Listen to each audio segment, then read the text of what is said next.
So the rootstock and scion are just going to be cut with this razor blade, and it's not a terrible idea to get that nice and clean too. A little ethanol before you start.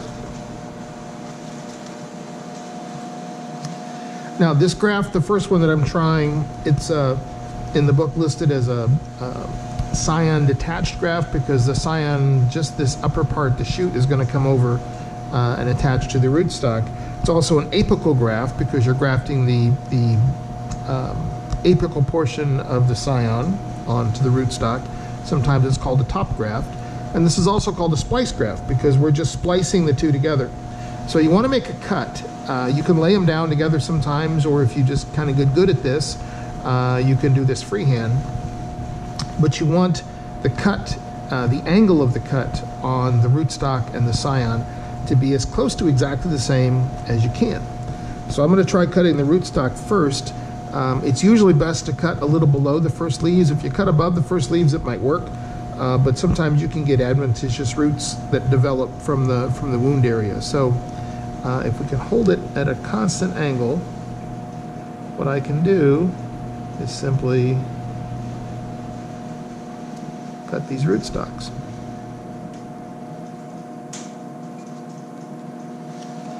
And then, rather quickly, I will cut a scion. And if I'm at all close, which I hope I am, these can simply go right on. The scion is a little smaller, so it may not work quite as well, but we'll see.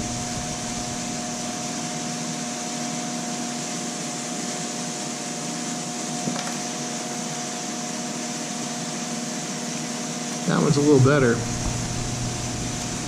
You can see, I think, that the angle is better on these two. They're very close.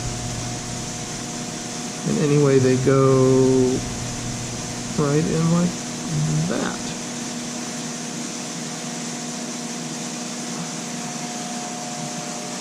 And that's it. Those are two Estimino that have been splice graft. Or the Estimino, the rootstock, the striped German is the scion, and they've been splice graft on. What'll happen, you hope, is that the vascular cambiums of those two stems will be close enough that it'll form a callus.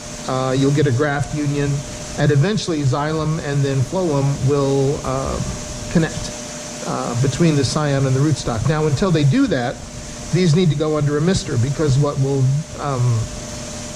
kill them is desiccation. That's the biggest problem and the biggest reason for failure here, because at the moment the scions are not attached. And they have no good way of receiving any moisture, so they'll wilt. They'll lose water. So these are going to be put into a larger pot, and they're going to be put under mist.